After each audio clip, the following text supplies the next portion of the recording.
Everybody know Pets Out. Grow Acquisition, most people know the company. It's a super familiar name. I made $2.8 million in the last 2.5 years, purely running info, scaling coaches, consultants. My ICP, this is super important to understand, like the people that I target are people that are doing like $25,000, $30,000 per month. They want to get to like 200. And I'm going to show you exactly the steps that I take to do this. And the most important thing, like what the most important component is. And the most difficult one as well, because one out of these four is, most of you guys are probably here. And the reason why that is because that's the most difficult situation to be in. 0 to 10K per month, action and thought process. The only thing that matters is you just need to take action. Outbound, just doing something. Then the most important process when it comes down to $15,000 to $65,000 per month is you have unclarity in what you do. And the reason why that's the case is because you normally know, you have proof of concept, you know what you're doing, but you don't know how to scale to the next level because you're solving a problem that isn't there. I was stuck at 50K for like the longest, for like around 6 to like 8 to like maybe even 9 months. The reason why I was stuck here is because I had no clarity. So I didn't know the exact actions I needed to take to get to the next level. And the reason why that's a big problem is because there's so many things you can work on in the company, like we're working on right now as well. There's so many things that you're working on in the company that you kind of don't see like the tunnel that you need to go through to be able to hit the next level, which is 150K per month. You have IG, everybody who has IG, everyone uses IG, no Facebook, no LinkedIn, no one. So IG, YouTube, most of you have YouTube, right? YouTube with assets, marketing assets. Proof of concept, you have case study. Everybody here has one case study or 5 or maybe even 10. Then you don't know your numbers. Most people here don't know their exact numbers. Their exact numbers, cost per follower, cost per qualified follower. You know, you don't track your calls accurately with a proper system, super important. Maybe you have one setter, one editor. What else? Do we have closers? One closer, okay, it depends, right? The level that you're at. The biggest problem is unclarity because most people that are stuck at like 50K per month, like 10 to 50K per month, they try to solve problems that aren't there. So like the biggest problem is you think you have a setting problem, you think you have a lead generation problem. Like me and the boys, the 2 Dutch boys there, we sat down for like 2 hours a couple days ago and we really in depth in our house walked through like the ad process. Maybe prior to that we thought that the problem lies somewhere else. So the most important thing is that in this stage you get extremely clear on what the problem is. Here it's action, here it's problem awareness, knowing what problems to solve. Here it's just purely content distribution, team making the team better. Like as you can see, like a lot of testimonials. Who has a business Instagram page? A business YouTube page? Recently, you started it. Yeah, so you're doing around 60 to 70K per month. Yeah. 60. Right? I know that of you, but the most important thing here in this stage is that you start building a YouTube for testimonials. You start to build an Instagram for testimonials, purely credibility. Because people go on these 2 pages. This is my Nik Setting testimonial page and my Grow Acquisition Instagram page where I just purely post testimonials. Who did saw my podcast from like a couple of days ago or like some parts of it? Everybody knows that I've recorded one, right? That's at this stage. The highest leverage activity that I can do right now is going on podcasts, doing this mastermind. This is going to make me a lot of money, like a lot. And then the last step that I can do is building a better team.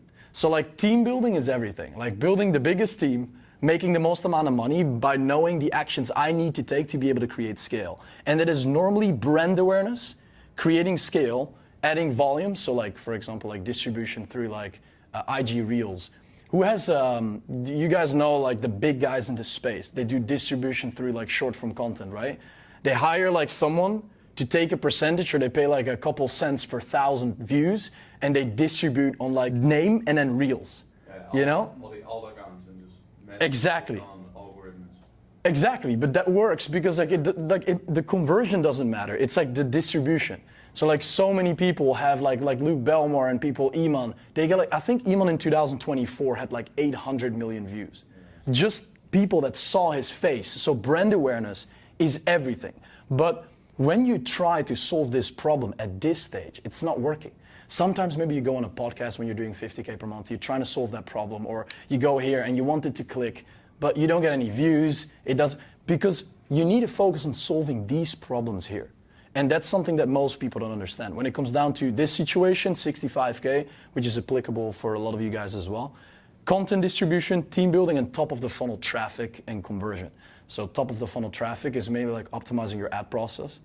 Don't do organic, don't rely on organic, that's super important. And then conversion, because some people have like 1-2 setters, you have 1-2 closers. You leverage trademarks as marketing assets. So have you guys seen like a lot of people copying me with like my face on top and then my Maro on the bottom? That's useful for them because it works for the short term, but like I'm the main driver behind creating these trademarks, which is why people amplify my sales process.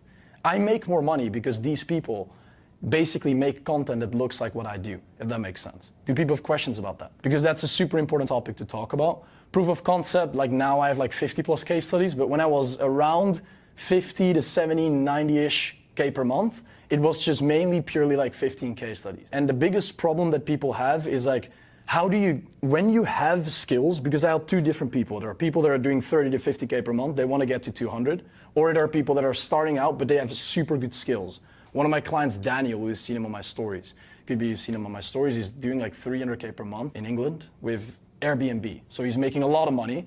And the reason why he's scaled to 100K per month in like 2 months is just because he has that proof of concept. So he has people that know him, he has people that just amplify his process with for example, when he makes an evidence asset, like a social proof asset, people instantly believe him because he made $300,000 a month. Same with the guys, when you do e-com, you can show your own numbers. So when you're starting, there is no need to start info because you don't have any experience and knowledge. That's the biggest point here. And then obviously, yeah, with the last one, A player, delegating is extremely important as well. Like I have 7 people in the team and over 4 have been with me for 2 years. Who has a lot of people in the team? You do? Who else? Who has over 3 people in their team? Like what do you have? Like VA, setter, closer. 2 CA, 2 coaches, editor. How long have they been with you? One coach is like 1 year and a half. 1 year and a half. Yeah, He's super loyal. Yeah, crazy. So how would you define him as like an A player compared to the rest of the people in the group? What do you feel like makes him stand out from other people? The discipline of doing the stuff, like high standards. Yes. Like if I say something like, okay, he will do it like 10 times more and even better. Exactly. I want to talk about that later as well, A players, because the biggest problem is normally when you want to acquire A players, they're like expensive. So everybody here can get the best people, as long as you pay $20,000 per month for one person. That's the problem, right? But nobody has 20K to spend on one human. Makes no sense if you're doing 30K per month. But when you hire someone that is, you know, like 2K per month, it's not a good person. Like they cannot perform really well in these types of companies, which is a big problem. So finding A players is extremely, extremely, extremely important. Unclarity, I want to talk about this topic. Acquisition, people have acquisition problems. So it's either that your lead flow is shit or your lead quality is shit. One of the two. I want to know like who has traffic problems, so lead volume, who doesn't have enough? 2, 3, and then quality. The quality is good or no? No good quality. So it's both. It's you have an IG, you have an Instagram, but the traffic is low and the quality is shit. While when you're doing these numbers, normally you have your IG optimized, you have YouTube optimized. Your leverage is assets, like that's not the main problem anymore. You know, you proof of concept, you have like 1 case study, you have 1 to 5 to maybe even 10 case studies, I assume, around that, anywhere. And then you have 1 editor. The most important thing here in that situation, the biggest thing that I regret from when I was at 50K per month was not tracking my shit. I didn't track anything, so I didn't have anything in place. Do you track everything? That's why the fuck you're here, bro. That's why you're not doing these numbers, bro. You don't track anything. So like, you need to track everything. I'm going to talk about that now. Again, this is the most difficult phase. This is easy. It's just taking action. The biggest problem here is mindset. So this is purely from people that are actually starting in business. It's purely mindset. Is mindset easy? No. But it's business, right? From a business perspective, this is extremely easy because you just need to do the work. Then this one, again, you don't know what you need to do to get to the next level, and that's the biggest problem because then you're constantly spinning in wheels. You have proof of concept, but you don't know how to get to the next level. This is content distribution, making more content and like doing more of what works. And brand awareness is like, I was like adding this hat to my branding, super interesting. I'm wearing a hat since like 2 to 4 weeks. The reason why I do that is because I hit this number and I was like, okay, wait, I gotta add this hat to my marketing. In like 500K per month, I will add glasses. I told that to you, right? 3 different departments. So the way I structure my team is I have 3 different WhatsApp groups, and each head of ops based on these departments takes care of their own department. So my company is extremely lean and simple. It's super simple, but the reason why it looks so simple is because it's organized extremely well. I have a front end, which is the setter and the closer. I have a group chat on WhatsApp for my fulfillment, CSM, and my ops manager. And I have June, maybe you guys have seen June, the Filipino guy, and then an editor for my content production. These are 3 different WhatsApp groups. Now, the only thing I do right now is I take one-on-one calls with my clients because I actually enjoy to. That's the only thing that I do. And the second thing that I do is I manage my team. And obviously I make the content, right? The hardest thing to delegate is the content production. Like I can put Ben on my brand. He can start making my content, but then it's a completely different brand. It doesn't work out. You know what I mean? And we're going to talk about that later as well, how you can run something without a face, which is super interesting. But in generally said, like I cannot automate content. I need to be the one that makes the content all the fucking time. Content production, fulfillment ops, setter, closer. So for example, my setter and closer track all the KPIs, all the indications, every single thing that happens, and they get back to me with a report. As you can see here on the side, these are my thumbnails, for example. These are my carousels on the Grow Acquisition page. We track everything when it comes down to numbers, when it comes down to content, when it comes down to making a game plan. So the editor game plan, the revisions, we do the game plan of June. So I'll explain that here. We have a process of data tracking. So the most important thing, data tracking, this is exactly what gets you to 200K per month when you're stuck at 50. It's the most important thing. That's why I'm talking about it. Content production, grow acquisition, we have the front and we have the back end. There is technically not something else that we're missing here that makes us 200K per month. That makes us money. The first thing, Nik tasks. So my tasks are ideas. So when I have a new idea, like I'm the brand owner, so I know my own brand best. And every single time I have a new idea, I go to the top left, the grow acquisition content team, and I add a new idea. Just make a Loom video for 2 minutes in June. I want to make this, I want to do this, and I want to create this. Easy. Second step is simple revision. So every single time June sends me something, it's 90% done, but I want to add something to it. I want to do this. I tell it to June. June tells it to the editor. Right? Super easy. That are my only tasks. Take me 30 minutes a day. Obviously, recording is included. Let's say I spend like a couple hours per week recording my content. Right? But I delegate and organize everything extremely well. The biggest problem that I've seen from people doing 50K, when I was doing 50K, I had my calendar open the whole week from Monday to Sunday. Every week I had it open for client calls, sales calls, and everything. Now I only take client calls on Monday and on Wednesday in the afternoon and evening. And I take my content, I record my content on the Friday evening for like 2 to 3 hours. That's the only thing I do. And then over the day I do my stories because my stories is the biggest converter ever. That's super important. Creative director does the organizing and the game plan. So he knows what I'm looking for. He knows what I want. June knows exactly what I need. He does the ideation, the Miro, the looms, so manages the editor. I don't speak to the editor because there's no point for me to speak to the editor. Revisions, June checks if the editor does its work well, if everything is organized. We're making like 7, a couple different things right now. This is actually screenshot it from yesterday. We're working on Daniel video, which is like an edit, testimonial page. We just created a new banner. We're working on a thumbnail. Like June always comes up with new ideas of what we can improve on. So whenever June doesn't have work to do, the creative director, he's going to go through my whole brand and think, okay, what can we optimize here? Can we optimize the sales process in any way with content? Can we optimize anything, right? Time allocation around 5, depends, sometimes 8 hours per day based on what the creative director does. So it's a full-time job. Same counts for the editor. You can see how much time per day goes into content.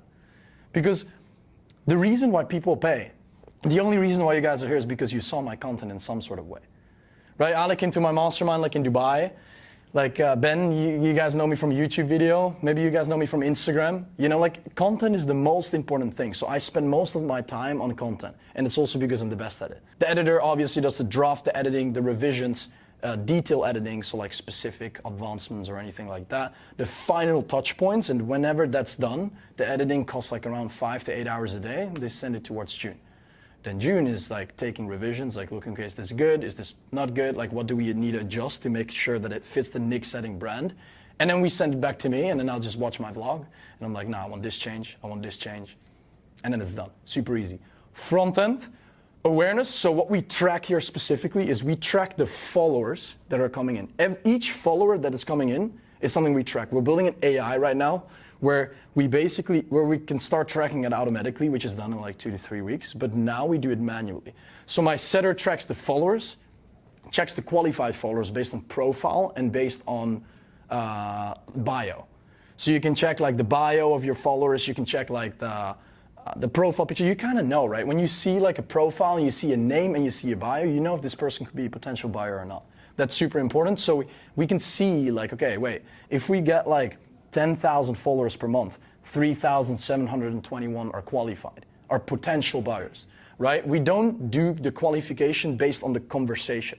Purely profile, name, and bio. Super important.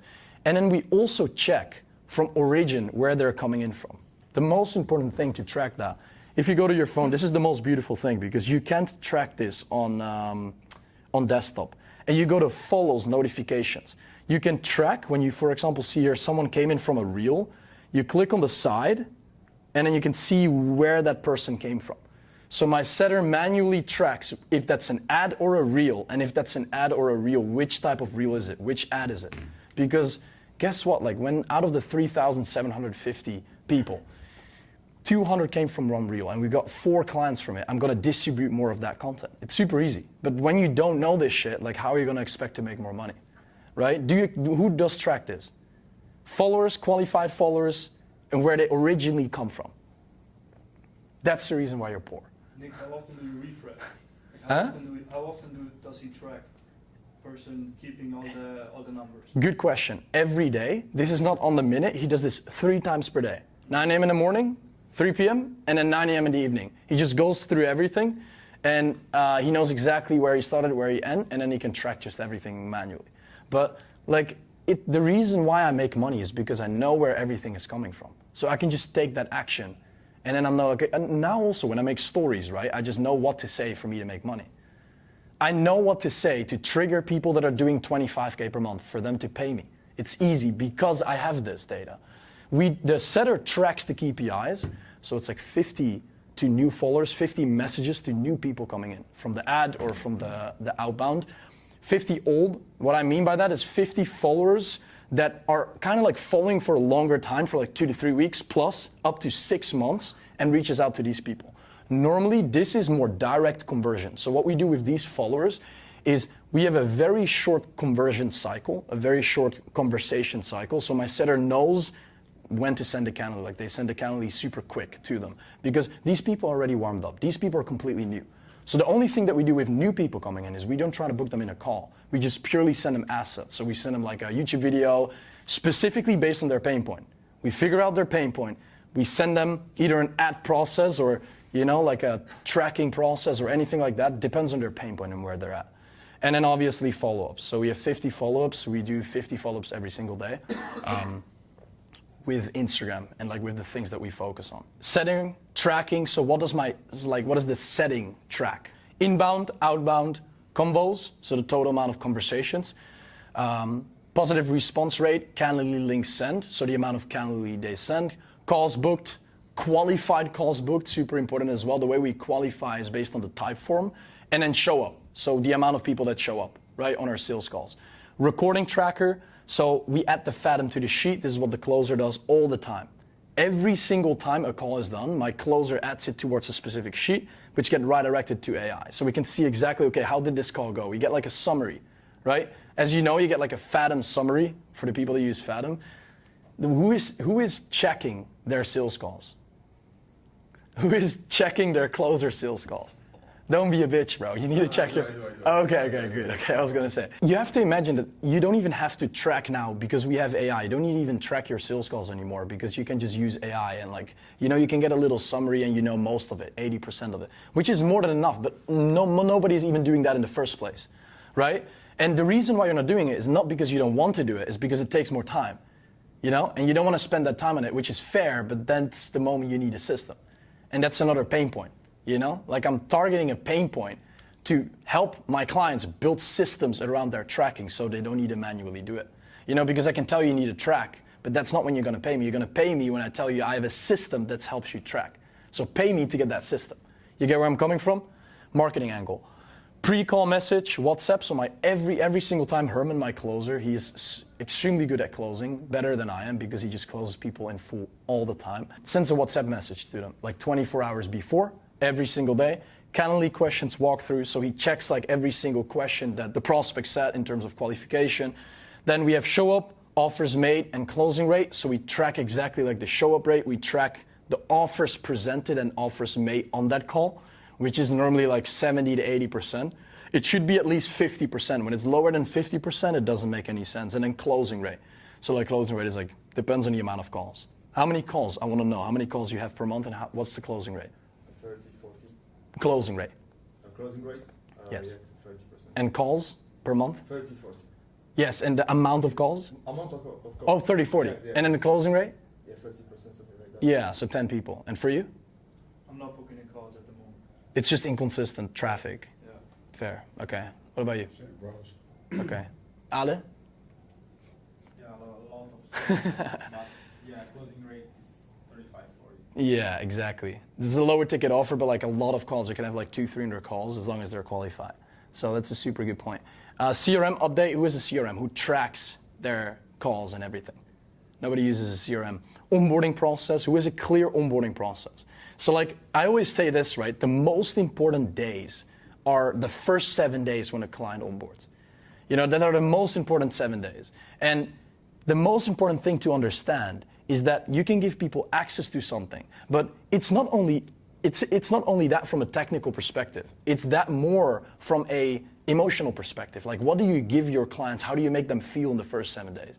Because when the first 7 days are great, what happened between us, Alessandro? You know, right? I think like you joined, and then after like a couple of days, you know, like it didn't work out. Exactly. Yeah, and I gave you a refund. It was done, and now you're here. Yeah. Think about that. Yeah, exactly. So it's super straightforward, super easy, because these things happen. So relationship is so extremely important. Experience is so extremely important. And when you can set that foundation in the first 7 days, people will forever pay you. It doesn't matter. They'll forever pay you, which is extremely, extremely accurate and important. And most people don't have this experience optimized because they just send them like a Loom video and some Slack automations and what else. You know what I mean? And that's it. Oh yeah, like an outdated course of 2 years, which is whatever. That's what most people do. So when you can build like a system, you just know exactly what to track and how to formulate things to make it better. To show you an example of that, let me see this one. So every single client that onboards, we send them this sheet. Who here sends a client onboarding form? So every single time somebody comes on board, you send them like a client onboarding form. No one. So what's your name? What's the first touch point of knowing me? What made you make the decision to do this? What made you convert me? So what is the thing that made you pay me? Because when I know that, and 9 out of the 10 people say X, then I know I need to do that more.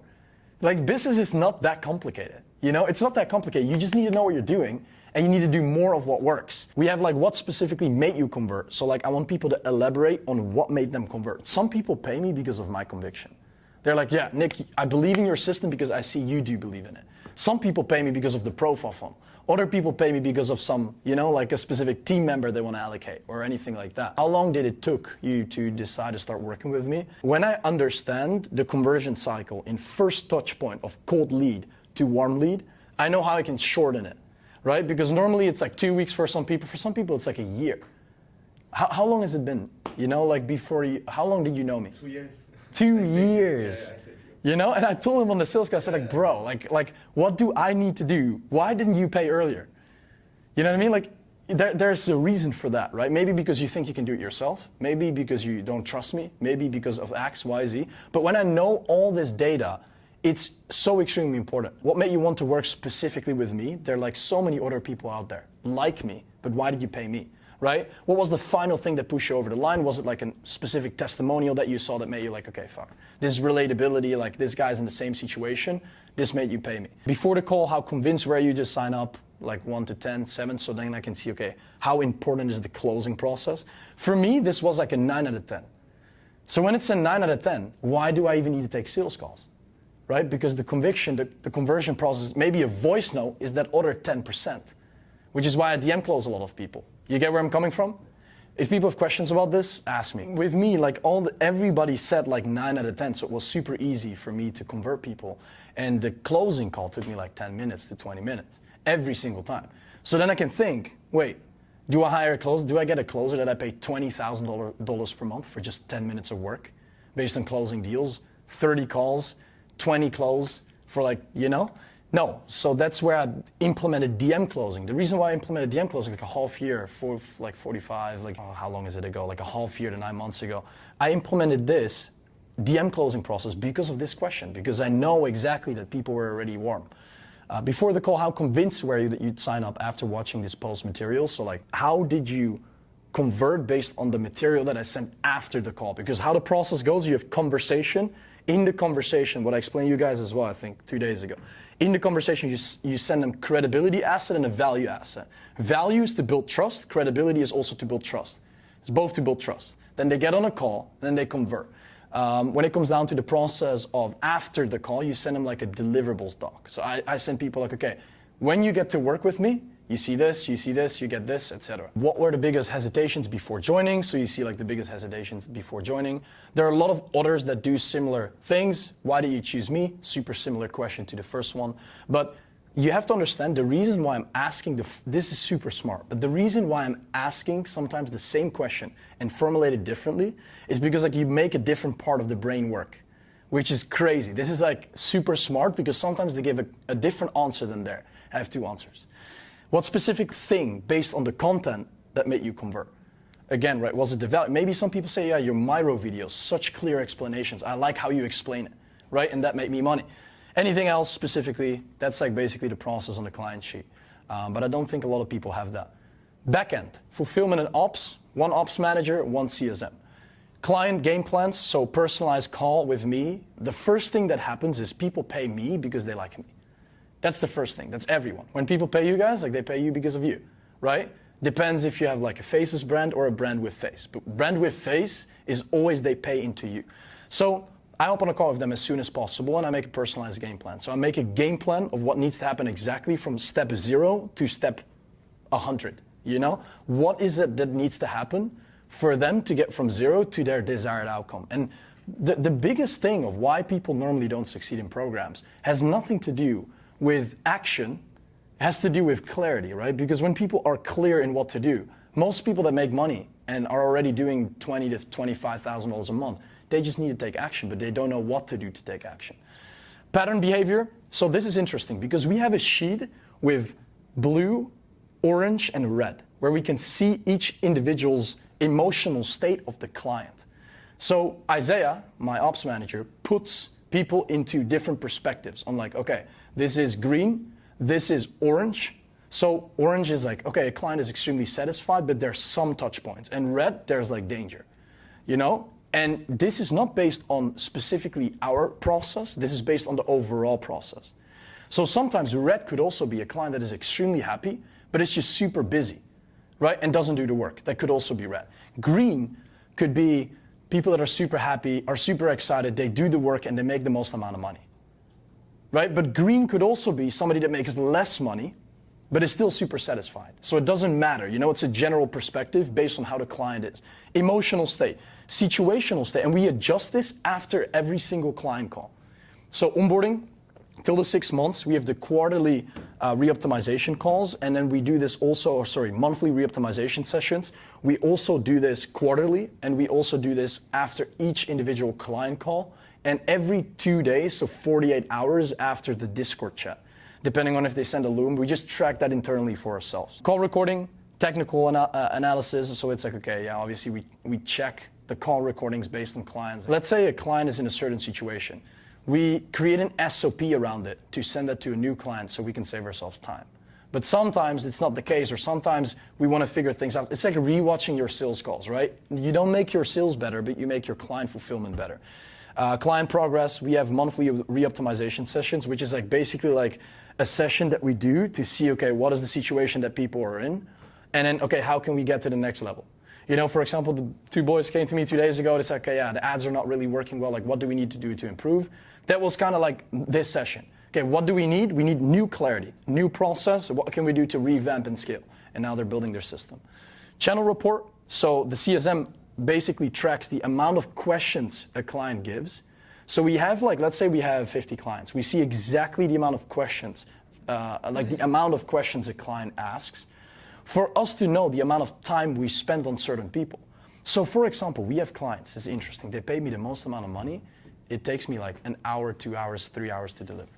And they get the most insane value out of these 3 hours. And they'll make 5x their money. They scale from 20K to 500K, literally 500K.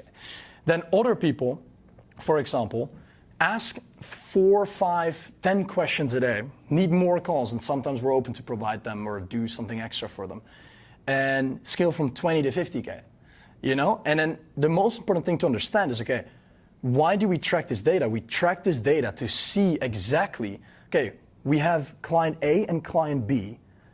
If we want more clients like client A, what do we need to say in the marketing to get more people like that? So for example, when I onboarded 2 people, John and whatever, A and B, I know exactly, okay, what did I do to attract client B? We go back to this sheet, we can see what they filled in, so like what their answers were. We run it all through AI. It gives us a complete summary based on how I need to adjust my marketing.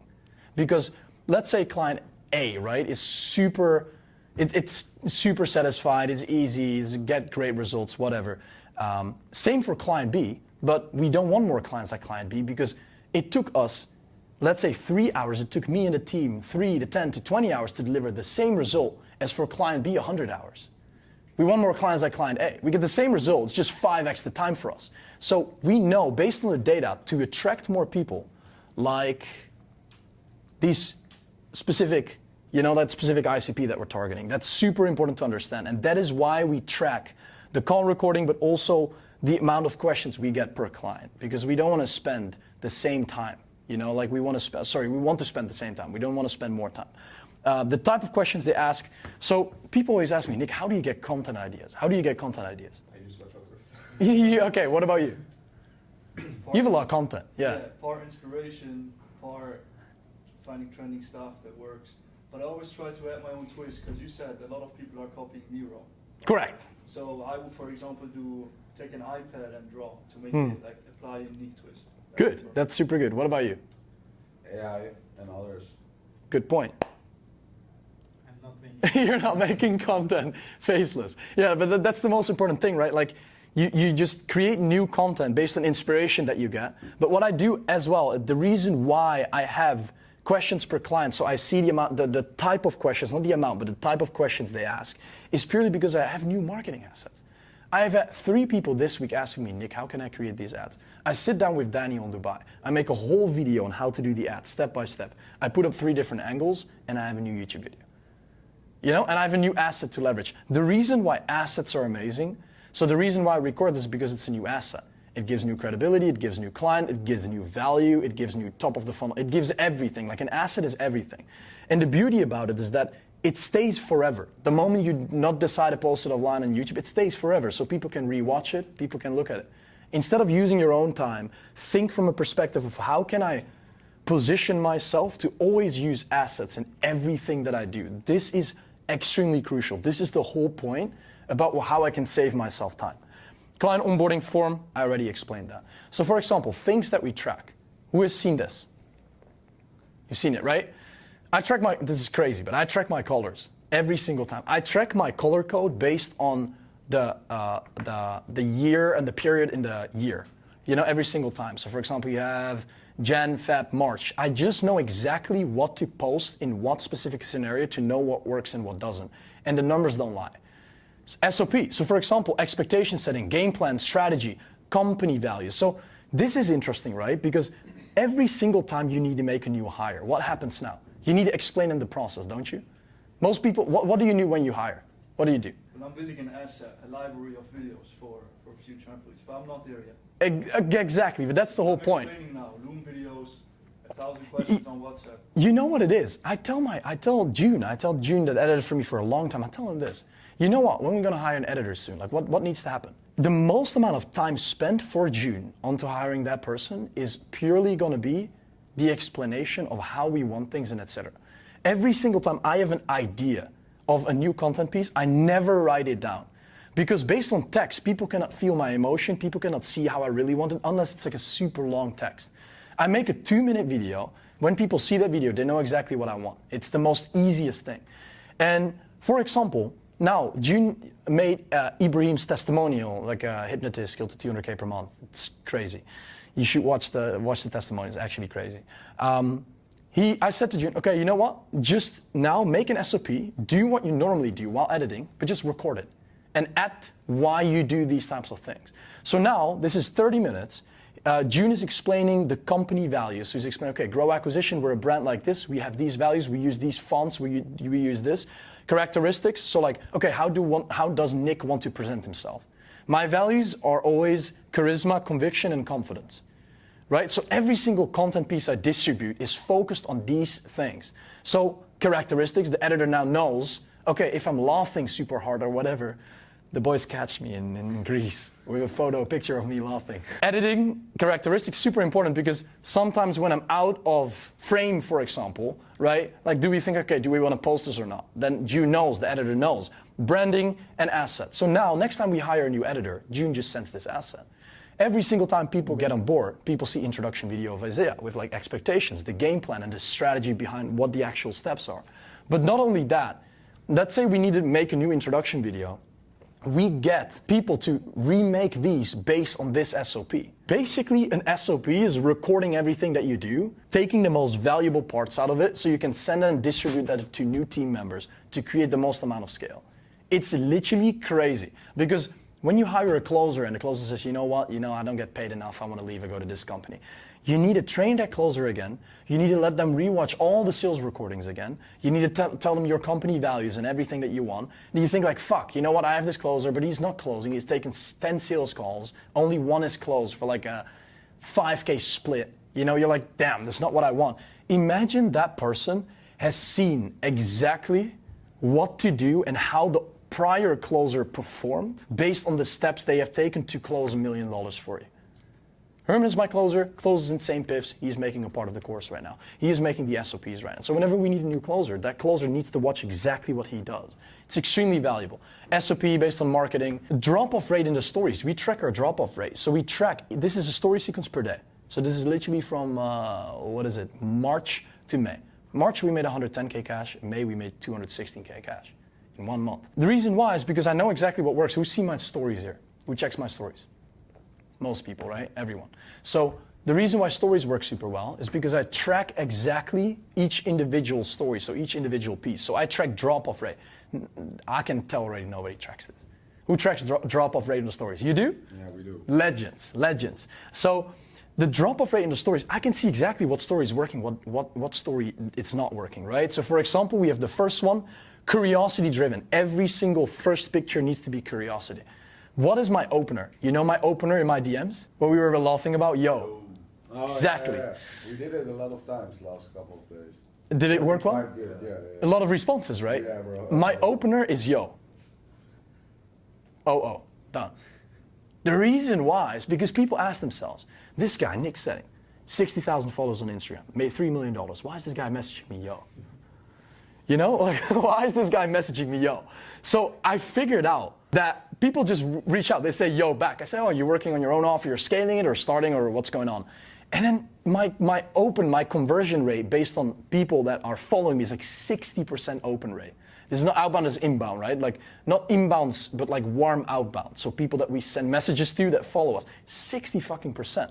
Then the second one is expose the mechanism. So we expose the new mechanism and we address the pain points. We clarify that in 2 different stories. We have a data mechanism, so we get numbers.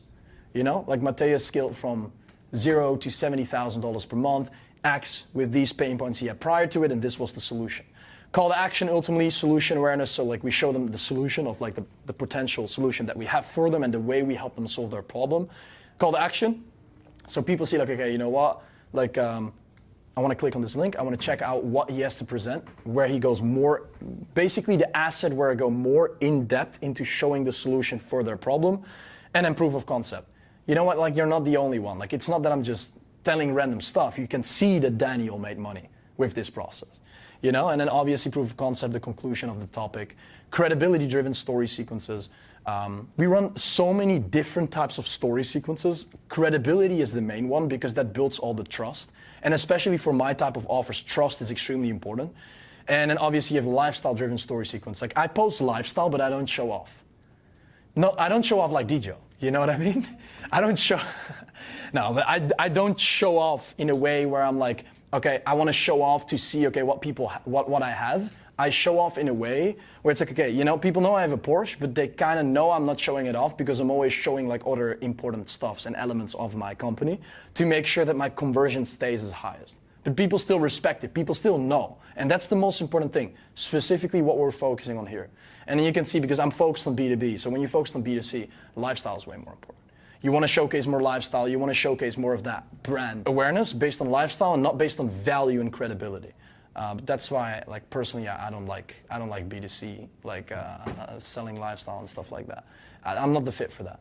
Nik, what's your timing on this with tracking? Because it obviously always evolves, right? Is it the same, like 9 a.m., 3 p.m.? No. The tracking purely, because this is total amount of story sequences. You can check this in your... After, in the archive. Exactly, perfect. Okay. You can check it in your archive and then I can see exactly, okay, this, we can see the views, and then we calculate the drop-off rate. Just do this with AI. Yeah. Put in all these pictures at the same time, say like what's the drop-off rate based on, you know? It's easy, you track it. Where do you keep it? On Miro? This is all on Miro. Okay. This is all on Miro. Like personally, I track most things, everything that you've seen here. Most of it is all on Miro because Miro is like a Google Doc and a tracking sheet, add it with visuals.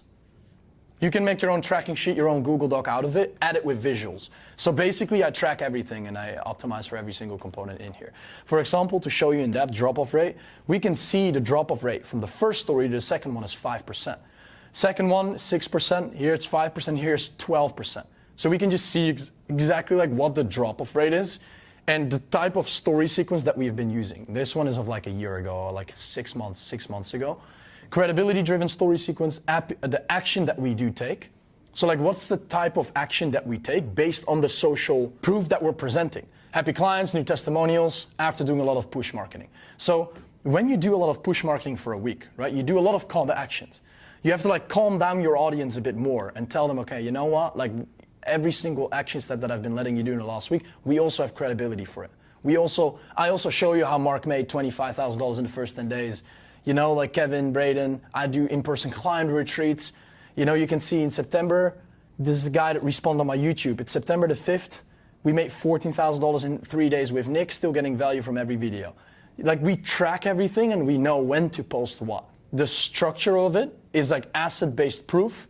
We do little text all the time because you have to imagine this. The more text you put in a story, the less people will view it, but the more qualified the user all the time. The more text is basically technically that. The less text is like more people will view it, but the quality will decrease, which is like technically a big problem because when you focus on B2B, you want to make sure that the right people view your stuff, right? That's super, super important. Then client onboarding form, I already showed this. Profile visit ads, so probably people have a lot of questions about this. We track each individual. Who has seen this video, my short form content about this? Somebody's seen, you've seen it. We track each individual person that comes from the profile visit, from ads. So people haven't figured out a way yet. They know Hyrox, right, with like VSL funnels, but they don't know how to track profile funnel ads. We track it manually now. And as I said in the last video, like we track this and we're building an AI around it to track it manually.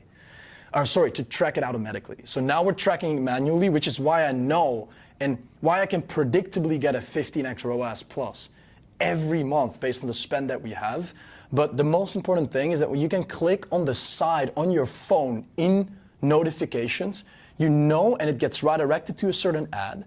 And when you go to your ad campaign, because it runs on the ad campaign, right? Like it stimulates it on the ad campaign. You go to the ad set, then you go to the creative, you click on the top right, and you can see exactly when you click on Instagram posts with comments, which ad it's coming from based on the engagement shown. So you see the engagement, some have like 360 likes, the other one has 512. When this one had 360 likes and you open two creatives, the same creatives, one has 360, one whatever, 520, you know, okay, it's the 360 one. You know when it's the same one. So we see, okay, cool. If this guy booked in a call and he became a close, we know we got one client from this ad. And now it's all manually, and like it's technically pretty time intensive, but time intensity in data is the most important thing because that's how I get rewarded with a 15x ROAS whenever I spend 5, 10K plus. You know what I mean? Because otherwise you get 7x ROAS, but what then? Then the time investment is worth that extra 70K per month in revenue. Ultimately, data tracking, like I've talked about the most important points. So like basically every single part of the process is like a department. You have to see it like you have 3 different departments. You got to eliminate yourself as the founder out of these. So how can you make sure this is getting done as quickly and as best as possible? So you're technically in this position on top. You're the founder, right? You're overviewing everything. You're looking at what you're doing and you're just adjusting things. Like for me, like I scaled from 100 to 200K the moment I did the least amount of work, technical, physical work.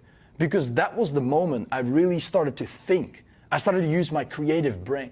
And when I started to use my creative brain, we went from 100 to 200K in a month. It went so fucking quick. It went extremely quick because I had the time to use my brain. If you're doing $25,000 a month and you're still doing your own setting, then you're really, really doing something wrong. There's no fucking need. You do your own setting. No, this might. Okay. It's impossible to do your own stuff. And like, it depends on what you're doing. You can work 12 hours a day, no problem. But work on the things that matter, right? Work on the things that get your company from 250 to 500 or a million per month. Because you always want to be in that position. You have a founder, you have a tracking ecosystem, you have content optimized, you have a setter, you have a closer, and you have fulfillment. So basically saying these 4 components are the most important components. It's the most important things that we're working on. When my setter does the setting every day and my closer closes deals, I'm not doing anything, but the work and the attention for that department is there. Does that make sense? Everything is getting done every single day, but I just don't need to do it. But it's getting done because I trust these people. Same with tracking. When you track everything, tracking, if it's getting done and if it's getting tracked, are the 2 most important indicators you need to look at. Then you don't need to do anything yourself. Why would you not give up 25% of your company to get everything automated? Setter, 5%, closer, 10%, fulfillment, you know, like salary and content salary. Why wouldn't you do that? There's no point. Nobody wants to work. You rather want to work like 2 hours to 5 to maybe 10 hours a week, you know, making and optimizing for the most important components and doing things that you like in life to make sure that you have free time while still making a lot of money, instead of fucking making 100% of the money while making 100K per month. Time is the most important asset, so how can we create more time? Again, it doesn't matter if you work 12 hours, if you like working 12 hours, as long as you do the right input. Like, I'm not sitting here for 12 hours and like editing videos. I don't have fucking time for that. The most important thing, for example, what I'm doing here right now, the mastermind, this is high leverage for me. This is the best way I can spend my time for the money that it will give. The best. I have a YouTube video. I have normally conversion from mastermind is 20 to 30%. 2-3 people upsell. That's like fucking 30, 40K. And I have an asset that stays on YouTube for 2 years. You know, so this hour is extremely valuable, the whole day technically. And that's something that you need to understand, like what are my most high leverage activities? And like that does not mean the same applies for you right now. That's why I want to go back to this. Based on this sheet here, where are you? And look at what you need to do in your situation. You know what I mean? Like if you're here and you're trying to do and work on these things, it doesn't work. Which is why the biggest problem that people have when they're at 15 to 65K, because when you're past 100K, you have that compounding effect. To be honest, for me right now, like it's a lot easier to scale than when I was at 50. I know that I'm one of the biggest ones in the market that I'm in, and I'm doing it super well, but it's compounding now. It's only getting bigger and bigger and bigger, and I'm only becoming more selective and more selective with who I work with, which is great. But I have been through this phase. This phase is terrible, right? Because you don't have the clarity, you don't know what you need to do. But the most important thing is that when you're here, focus on this situation, focus on these problems. You got to solve these problems, right? Don't solve these, and don't go on a podcast, you know, whenever you're doing 50K per month. There's no value add into it. You can better just close your own deals. Data tracking, so we know the components, like we know exactly what we need to do. We know that every single department gets attention. Second thing is you get like a bunch of data. So for example, Zapier, this is our custom software. We have close, whenever you track it with your CRM, Facebook, all the Instagram, all the metadata, you have all the sheets, whatever you use for tracking, right? You have all the tracking. Convert and like distribute all this like traffic and traction and everything, all the data towards one AI, which is the Gemini we use right now. And all this goes back to me. So let's say a normal week, right? Doesn't matter how much. Sometimes I work 70 hours a week and sometimes I almost don't work. Really depends on the week. For example, content, setter, closer, fulfillment, they all do their job.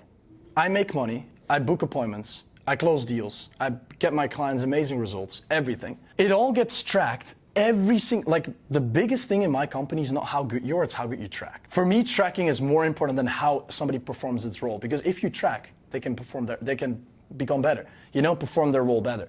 So we track everything. We all put this in one AI, and it gets back to me by a weekly, daily, and monthly report. So every single day I get like a small report, super small, like super simple, not too complicated. Every single monthly report is more complicated, so it's a lot more data. It's like I really need to take 3 hours of my time to read through that. And then weekly is also simple. So we have like a weekly report of like the stats, all the numbers, like what we've been doing, the tracking, the fulfillment, basically all of this. So I see all of this every single day, super quick sheet. To be honest, I don't even look at it anymore. It's not even that important. I did in the beginning because that's the reason why I got to where I am now. But now, like every day, I know my team does its job, so it's not that complicated. But every single week, it's super important. I look at it, and every single month, I really take every single Sunday, like 3 hours out of my day to track everything and know what we're doing. That's the most important thing. So we have Gemini, and then we focus on distributing all that data to me, because then I can think for a whole week, say like, okay, cool. We have this right now. What do I need to do to scale to 500K per month? And it literally lays out the whole game plan. It just tells me you need to do this, you need to do this, and you need to do this. And then that's why I'm always getting to the next level.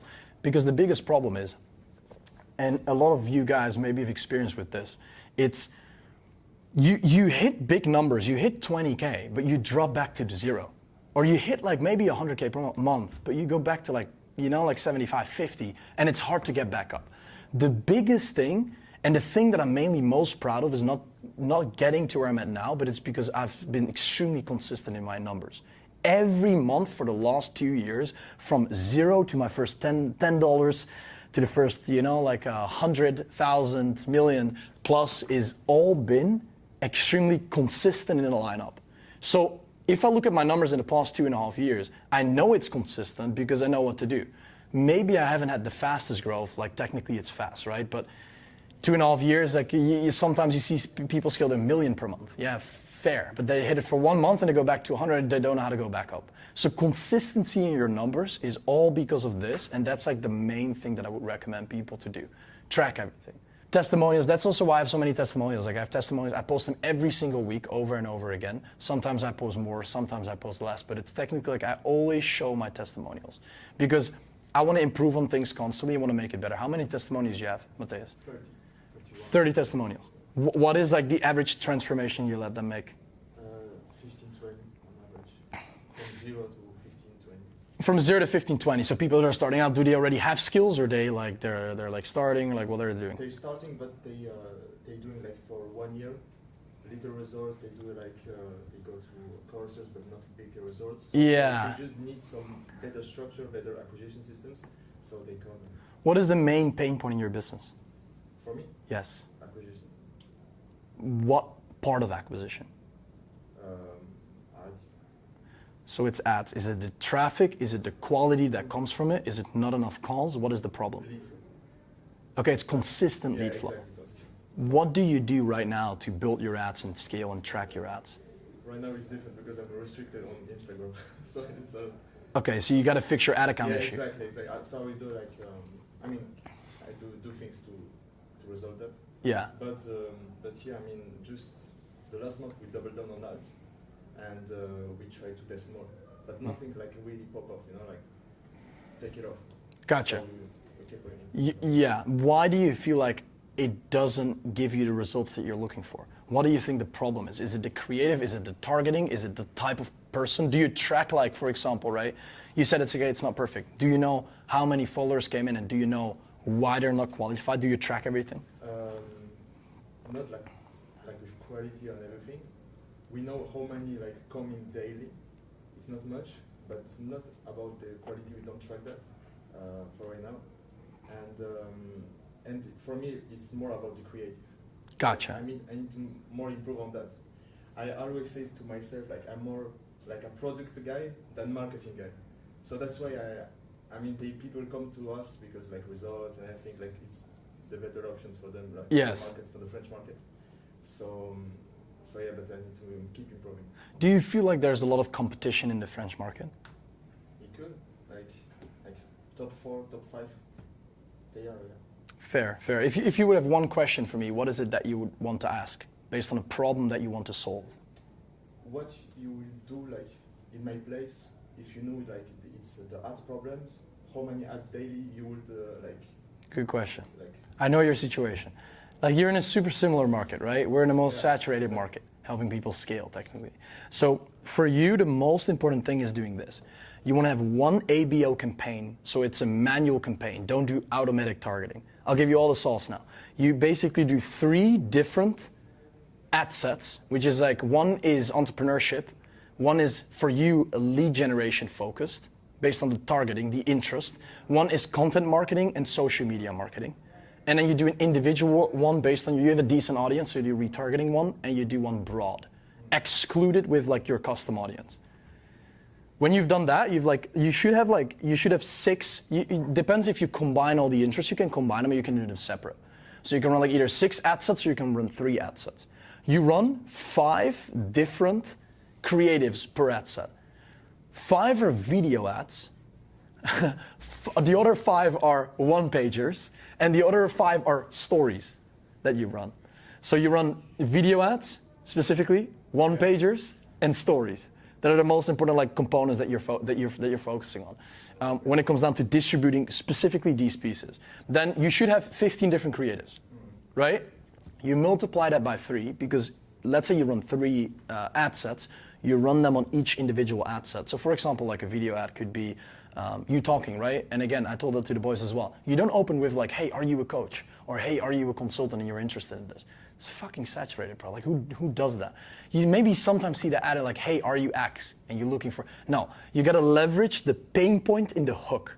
So focus on leveraging the biggest pain point of your market in the hook, which could be something with appointments, could be something with delivery, could be something with X, Y, Z, right? When I would tell you right now, create a hook right now with an ad sequence, right? Your delivery is amazing. You get amazing client results. You have a YouTube and Instagram that you run. But for some reason, you're still not able to get to X. You would probably click on it because it's the situation that you're in. Fair? So make your hook extremely clear. Stories, what you do is you just go to your archive in Instagram.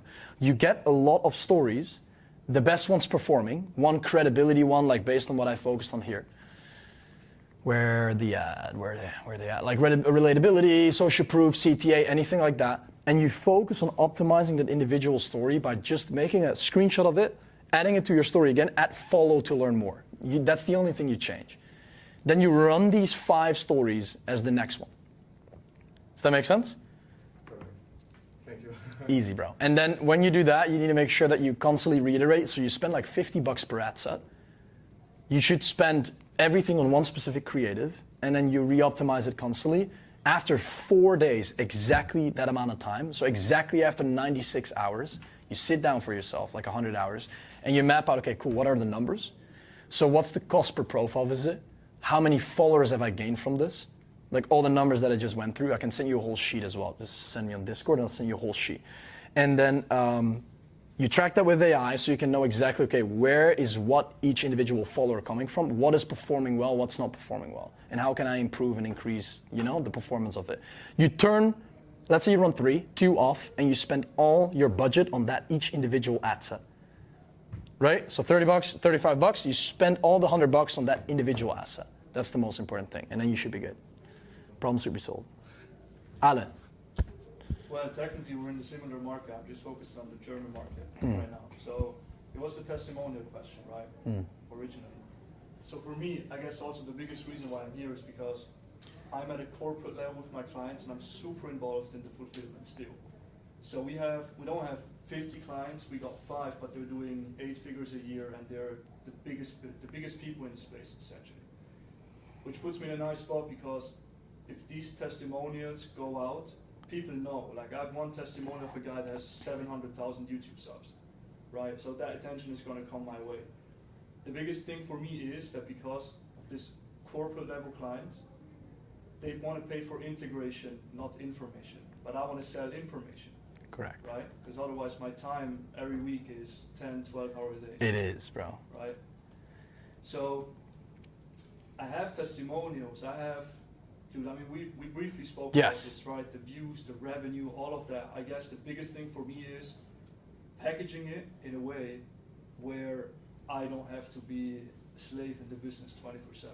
Yes, because there are two options. You either optimize what you currently have or you start something new. What's the option you want to choose? Or is it that you're open for both? I'm open for both, but I think it's time for me to start something new, because the fulfillment I can outsource. So I can take all of these things, all of the KPIs, the creating assets for the team, and outsource a good portion of it. 100% probably not, because they're invested in me, just like you said, right? But still, the German market is lagging behind massively.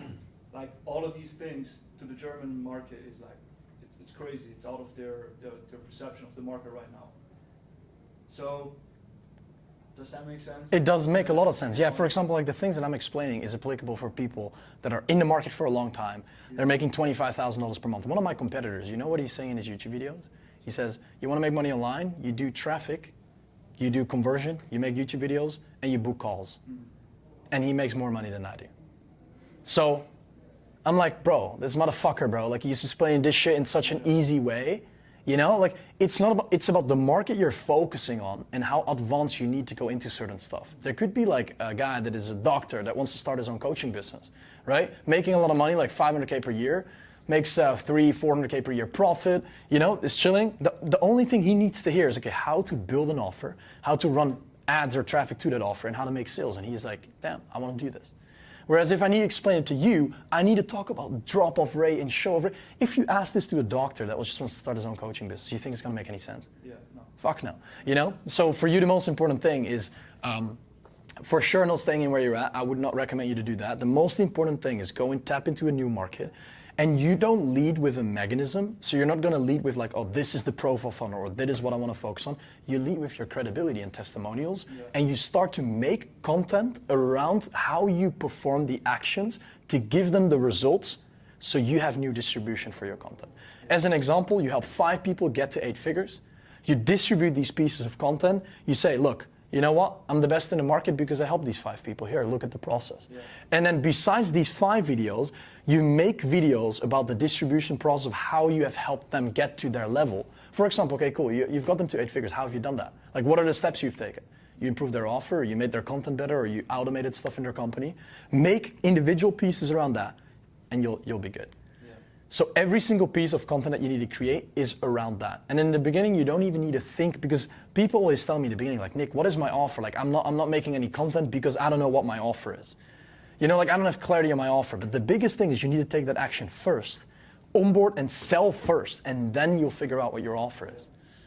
I guess another thing is this one client, right? Maybe I'm putting too much importance on this one case study, because it's freaking huge. If you guys would be like German-speaking people, you would know the guy, right? They have events, for example, where they went on a five-city stadium tour with like 100,000 people. They sold out in 60 minutes, all the tickets. So there's a huge B2C audience waiting there as well. They are entrepreneurs. They speak a lot about like mindset, self-improvement. So they have that audience that technically I could serve as well. Correct. I know you're the one offer, one target client scaling to $1 million type of yes. Client, right? Would you just say, hey, B2B, that's it, and just leave that for the side? Think about this, right? Think about this. The biggest problem people have in the market is they think their market is too small. Mm-hmm. So for example, right? People copying you, and then thinking, oh fuck, you know what? If people copy me now in my market, they do the exact. Oh, there's nothing left for me anymore, right? 99.9% of the time, because I have the same thoughts. If you really realistically look at the data, the market is never too small. If somebody copies you, there's, you know, like I had a friend. He called me yesterday. He said, Nick, I'm running AI for like doing super good numbers. Like they're going super well. But bro, like, you know, like I have a friend, and like, you know, he is like, he wants to do the same. Should I help him or not? Because he's my friend, I want to help him, but I also don't want to let him take up market share. Yeah. Extremely big problem. While another motherfucker was making $2.8 million per month. So if you help that friend and he makes like another 100K per month, that other guy scaled from 2.8 million to 5.6 million. So it's not going to take up any market share. You know what I mean? Yeah. So focus on one. Because people have limiting beliefs about the fact of how big and small and broad, you know, and small markets are. It's big enough, bro. If you only focus on B2C, only on B2B, it's big enough. And the only reason and moment people will pay you the most amount of money is when they hear their specific pain point focused on one specific solution. It's a fact. You'll get specific people. Like all you guys have super similar problems. You know, but everybody paid in full.